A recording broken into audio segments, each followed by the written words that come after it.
Memories and emotional reactions.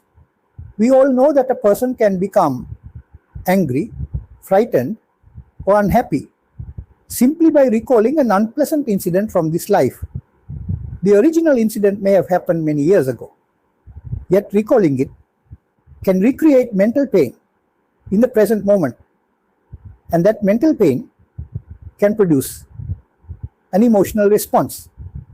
For example, someone may suddenly remember an embarrassing experience from childhood and immediately feel shame or sadness, even though nothing unpleasant is happening around them at that moment. Similarly, according to the beliefs of those who accept the possibility of past life memories, recalling memories from past lives could also cause harmful emotions. The importance of the present moment. Please recall our approach to minimizing harm from emotions. It is based primarily on actions that can be taken at the current moment.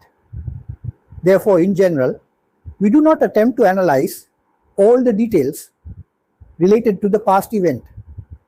Whether a particular memory was created during this life or, according to some beliefs, during a past life, should not fundamentally change the approach we adopt. As already discussed, detection of the developing mental pain can be enabled through practicing meditation on sensations.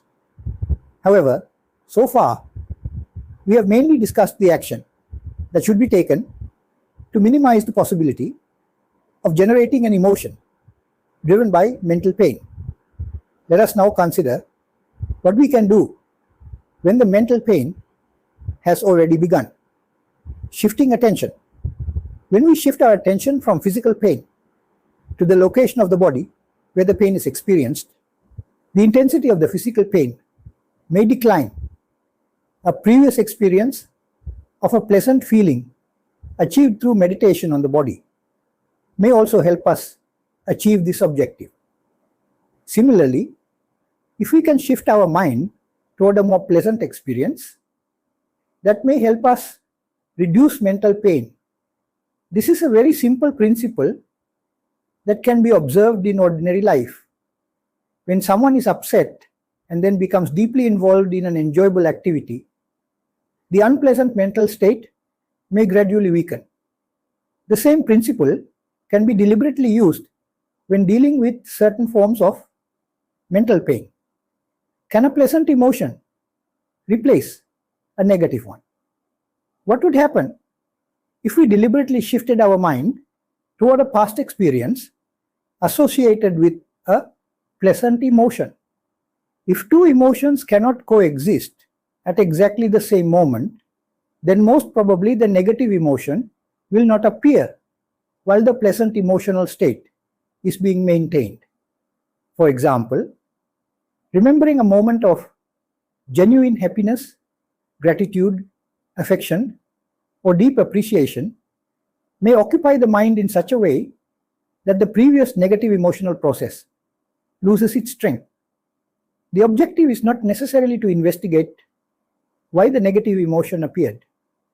The objective is to create a more pleasant mental state in the present moment.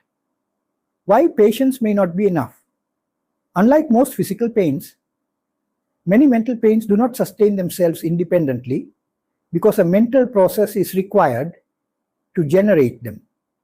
Therefore, the familiar concept of patience may not always be applicable in the same way. With physical pain, we may be able to remain aware of the sensation continuously for a considerable period.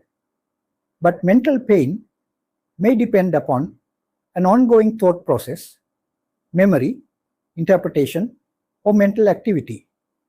A pleasant sensation generated through the presence of awareness is therefore likely to gradually nullify the mental pain after some time. In other words, instead of simply waiting for the unpleasant mental process to disappear, we may be able to introduce a more pleasant mental experience and allow it to weaken the harmful process. When the external stimulus continues, there may, however, be an exception to this approach. An external source may create a continuous stream of pain-generating incidents.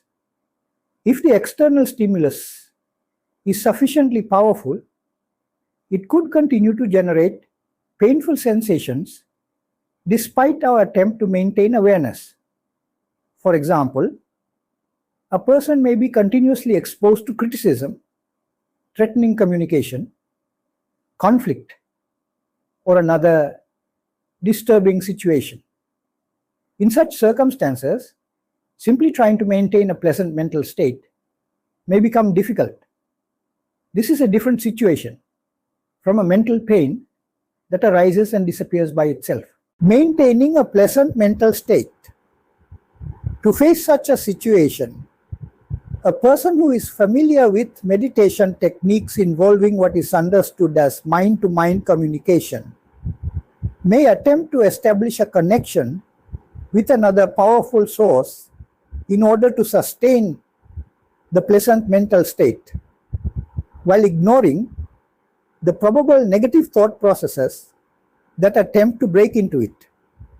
Of course, the development of pleasant two-way communication can be learned through friendliness meditation or through meditation focused on spiritual leaders. Different traditions have their own methods for cultivating such experiences. The important point for our discussion is the practical objective: maintaining a pleasant and stable mental state when negative processes repeatedly attempt to disturb it. The different explanations for such experiences. Every religion provides techniques that are directed toward what its followers understand as external sources of a mental nature. Some Western psychologists believe that certain memories or experiences may be related to early childhood or experiences associated with the period before birth. However, even psychologists who do not believe in past lives may agree that techniques described as past life memory correction can sometimes be used in attempts to remove certain psychological problems.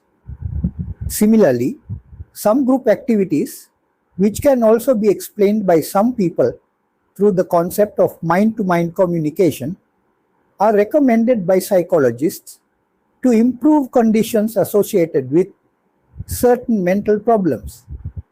At this stage, we are not going to address the validity of the theories behind these applicable technologies. That is a separate question. Our focus here is on the techniques and their possible use as a solution. In conclusion, so what can we take from this discussion? First, we should accept that it may not always be possible to identify the exact reason for every emotion. Trying to discover a reason for every emotional experience may sometimes be useful, but it may also become an endless search when the source cannot be identified. Second, developing awareness of sensations can help us recognize mental pain at an earlier stage. Third, when mental pain is detected, we can attempt to change the direction of the mind rather than allowing the process to develop into a stronger harmful emotion. And finally, shifting attention toward a more pleasant experience may provide another way of reducing the influence of negative mental processes. The important point is that we do not necessarily have to know the complete history behind an emotion before taking action. Whatever its origin may be, our opportunity to respond exists in the present moment. In our next discussion, we will move one step further and consider what can be done after an emotional outburst has already occurred. How we can handle the situation that follows rather than allowing one emotional reaction to create further problems. Thank you for listening.